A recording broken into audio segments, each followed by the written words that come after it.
Here we talk about the principles of mechanical ventilation in a patient with COAD, chronic obstructive airway disease. And the major problem in these patients is dynamic hyperinflation. How we choose to treat it? By a non-invasive ventilation or invasive mode. The principles remain the same. And the major problem which happens with COPD is they have destruction of the distal alveolar walls, they have trapping of the airways. So normally the amount of air which remains in the lungs after expiration is more in COPD patients as compared to normal patients.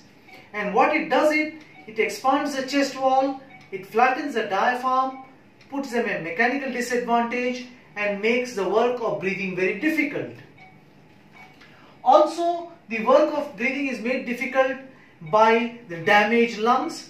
So they spend a lot of energy on the work of breathing and they fatigue out very fast. They also have slower expiratory rates. These alveoli do not empty easily and consistently, and also there is obstruction of the proximal airways because of spasm, secretions. So they require longer expiratory times for all of these alveoli to empty themselves fully. Look at what happens in an exacerbation. They become tachypneic. When they become tachypneic, their breath cycles become smaller, their expiratory times become compromised, which leads to further air trapping and worsening of this dynamic hyperinflation. So the central theme in any COAD patient is to beat this dynamic hyperinflation. And how do we do that? By providing them long breath cycles with adequate respiratory times.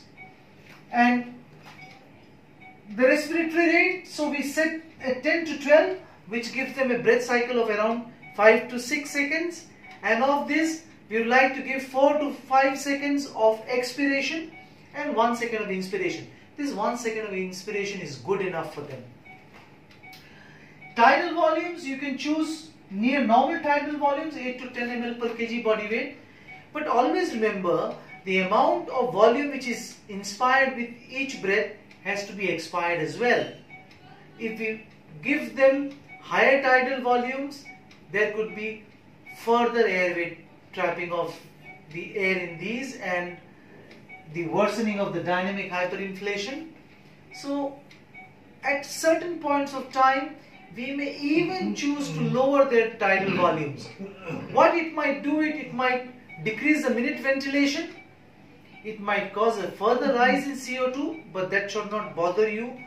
Most of these patients have compensated respiratory acidosis, so a little CO2 in the short run, even if it is not corrected or retained, would not affect their pH much.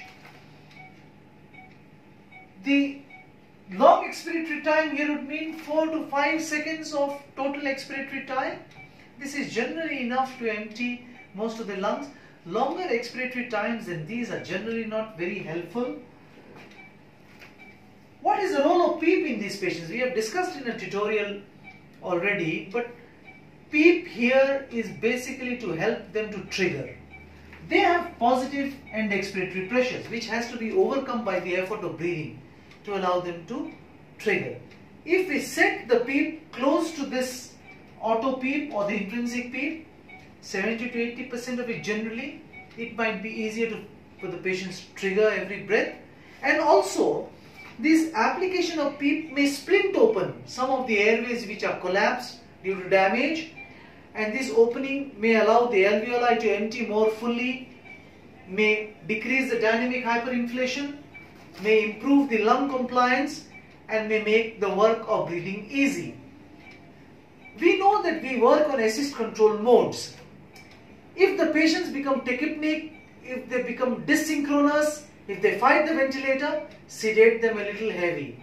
Generally we choose light sedation in patients with COPD, but you might have to choose sedating them heavy to keep their respiratory rates under control, so that to allow them adequate expiratory times. When choosing a mode, a volume control mode is generally chosen first because it allows you to give them higher peak pressures, so you can set the alarms at a little higher level. because of the airway spasm, there could be a lot of difference between the peak and the plateau pressures in these patients.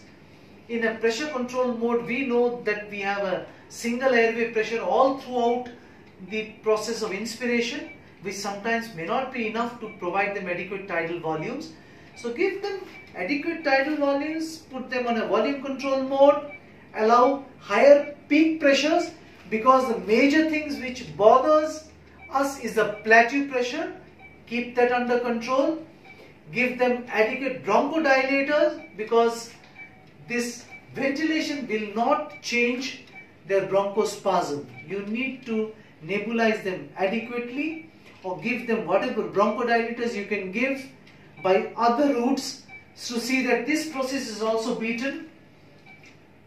Once we are able to put them on controlled respiratory rates with adequate expiratory times and normal to maybe lower tidal volumes, we will be able to beat this dynamic hyperinflation, and the correction of this will make triggers easy, will make the work of breathing easy, and will allow us to take these patients out of ventilatory support fast.